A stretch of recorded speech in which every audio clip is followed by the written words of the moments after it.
debilitating, where we can't do anything useful now because we think Jesus is going to return any minute. But, if there are urgent spiritual things that we should be doing, if we knew Christ were coming back tomorrow, why aren't we doing those things on a regular basis? Why aren't we calling that person that we haven't spoken to in years? Why aren't we trying to repair this relationship? Why aren't we why aren't we praying more? Jesus is trying to get us to think about how do we live a life that in the shadow of his imminent return. And I think it's hard after 2,000 years to maintain that sense of urgency, but that's really what Matthew certainly is calling for in the churches to which he is ministering 30 years after Jesus has ascended back up into heaven. And now, 2,000 years later, we still have to be thinking about the reality of that urgency. If we truly believe Christ is coming back, and we truly believe in the imminence of Christ, that he could return at any moment, that urgency should be a normative thing, not an occasional thing. So the delay of the Lord does not make the Lord's return less real. Rather, it gives us the opportunity to broadcast his mercy, to broadcast his grace in the meantime. And I'm not sure if we quite have that sense. So now we have the arrival in verses 10 through 13. We've seen the anticipation of the girls. We've seen the reality of the delay. And now in verses 10 through 13 we have the arrival of the bridegroom. And while they were going away to make the purchase, the bridegroom came, and those who were ready went with him to the wedding feast. And the door was shut. Later the other virgins also came, saying, Lord, Lord, open up for us. But he answered, Truly I say to you, I do not know you. Be on the alert then, Jesus summarizes in verse 13, be on the alert then, for you do not know the day nor the hour. Matt. Yes. Reading in his book today, it was written in 1936. And the man who wrote the book was speculating that the Lord was coming soon. Yeah. Because of all that was going on in Europe, the wars and rumors of war. Yeah. And that's just kind of striking that the book was written in 1936. Yeah, that is interesting. When they were getting close to that 1,000 year mark in, back in the Middle Ages, I mean, there was this crazy apocalyptic fervor. They just assumed that the Lord was going to come back. They remember something about 1,000 years in Revelation 20, and they completely misrepresented it. But nonetheless, they thought, this is going to happen. So there was some miscalculation, to be sure, and yet there's kind of been a sustained urgency in some pockets of Christendom this whole time, but I don't think there's a lot now. So it's interesting. So let's look at this in verse 10. Notice how in verse 9 the wise girls said to the foolish girls, okay, you need to run into the market, which might not be that far away, by the way. I mean, we're not talking about some metropolis generally. It's probably just a little town. They need to go into the marketplace. They need to probably wake up some of these merchants. They probably close down for the night, but they want to get some oil. They probably have to go through some hustle and bustle and activity just to get what they need and to be able to come back or be able to meet up with the party that is coming to the house. So that's what they're all about. At the time where they should be focused on being with the bridegroom, they're doing what they should have been doing before the bridegroom came.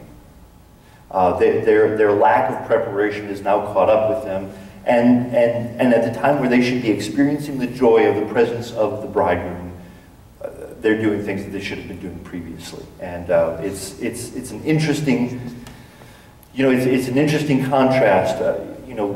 Is there a possibility that we as believers, when Christ comes back, we have a moment thought of, boy, I really wish I had been doing this, that, or something else. I don't really know. I don't know the timing of that, but they definitely lack that urgency of the bridegroom's presence. Yes, ma'am. Is it possible that it's referring to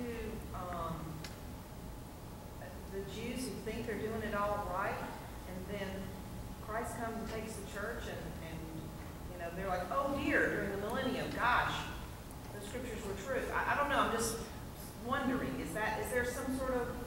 It's interesting because this verse, in fact, I might have read a quote last week about this. This passage is, some people take this to interpret this to mean that... I guess, is that referring to the second coming?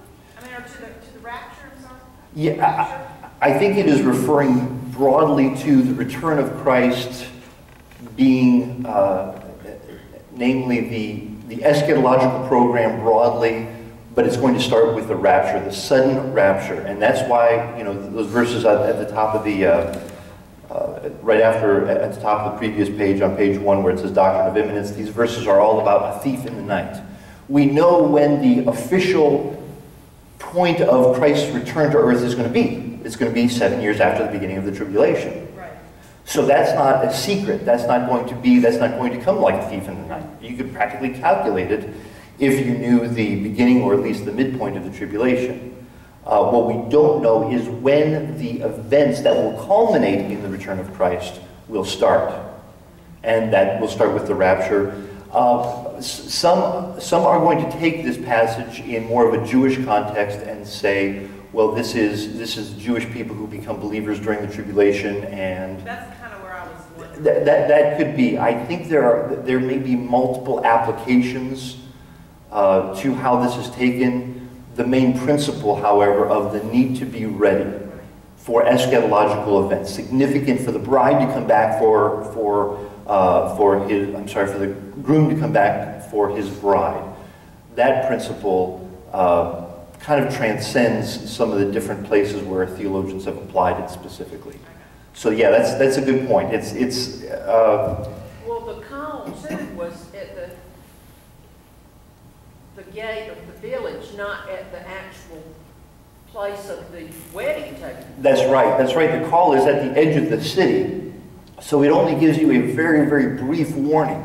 Now, what's interesting is in other passages, and we talked about this, the word shout that's used here is not the same one that you see in other eschatological passages, but it does say that there will be a trumpet sound, there will be a call, there will be a crying out when Christ comes back and the rapture takes place. And I think we gave you a couple of verses related to that on the previous page. So really, the issue is this anticipation, living in light of this urgency and not really knowing when it's going to happen. And the threat, I wouldn't take too many of the issues of the parable and make an exact correspondence with them. I mean, when believers are taken up in the air, it's not like some are going to be left behind, you know, having to find their oil before they come to be with the Lord. That's not the issue. The issue is that, you know, and it's not so much believers versus unbelievers. The issue is the reality that Christ could come back and find many of us ill-prepared for his return. Now, by the way, that issue, what we're doing in the meantime, is going to be even more significant in the next parable. Jesus is going to build on this idea of what are you doing in the meantime, this protracted meantime, while we're waiting for the Lord to return. He's going to build on that in the next parable. So interesting, it says in verse 10, while they were going away. Now this word going away is the word, I flip back and now I can't find my place, is the word aperkomai, which is usually associated with going out from somewhere or from someone. In fact, I think we're going to see this word pop up again in the next passage. It is always, in some of these contexts, it is a disassociation. Aperkomai is a disassociation with someone. It's not going to someone or going for someone, running an errand for someone or doing the business of someone else, as we're going to see in the next parable. It is disassociating yourself with someone. So when he says in verse 10 that they were going away to go do something that they should have done already, they're not just going away to do something, they're going away from someone and disassociating themselves with the bridegroom. And it says, it's interesting, it says, and those who were ready went with him. Now, who are those who are ready? It was those 5 wise virgins. Now, it in the context of this parable, the idea of wise and ready are used synonymously. He has been talking about the wise virgins, the prudent virgins, and now he doesn't even use that moniker. He translates it into what it means in this context. It means those who are ready. Wise equals prepared in the context of this. And it says they were ready, they went in with him in verse 10. And this idea of going in with him, it's an idea of inclusion rather than exclusion, of going in rather than going out. So in verse 10, you have ap erkomai, which means going away from, and then you have ace erkomai, meaning coming in to enjoy something with someone else. And Jesus is making, it's interesting too, these parables are not just about, separating people who are listening, but they're showing, they're demonstrating how people get separated, how some people are coming in and some people are going out. Toward the end of this chapter, he's going to talk about the judgment of the Gentiles and how some are being, allowed to enter into the kingdom, and some are being basically pushed out of the kingdom, even though they thought they were part of the kingdom, which is part of the parable, part of the idea of the parables that we saw in Matthew 13. Some people who thought they were they were in the field, and they thought they were, they were a good soil, and it turns out they were choked out by the cares of the world, or they were, the soil wasn't cultivated enough to be able to grow because of the word that was planted in them. So there seems to be a lot of ideas about separating those who will enter the kingdom from those who will not enter the kingdom, even though some of those who thought they were going to enter the kingdom were in fact not entering the kingdom.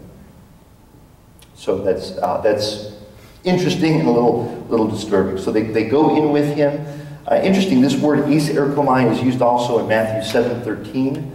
Enter through the narrow gate, for the gate is wide and the way is broad that leads to destruction, and there are many who enter through it. And this contrast between the ap erkomai, those who go out, and the ace erkomai, who come in, is made clear here at this particular moment, whereas it wasn't as clear before. So the fate of these two girls, what happens with them, whether they go in or whether they go out, it is all related to their preparedness. Now, again, this doesn't mean that if we're not prepared and Jesus comes, we're not going to be saved and we're not going to spend eternity in heaven with him. But it does speak to our spiritual maturity and whether or not we are living in a state of understanding that urgency and living in light of it, or whether we're kind of wasting and squandering our time. Let's see here. Verse 11, later the end of verse 10, they went in with him to the wedding feast. And I'm not sure why this is, the word there in verse 10 is actually gamos, wedding. So I don't know I'm not sure why the NASB translators say wedding feast, if they're just referring to the whole thing, in toto, or if they're just assuming if there's going to be a wedding, there's going to be a wedding feast.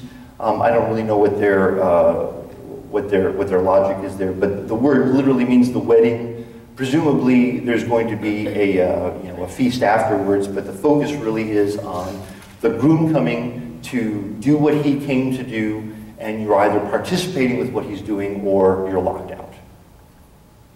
And then it says, and the door was shut, which is,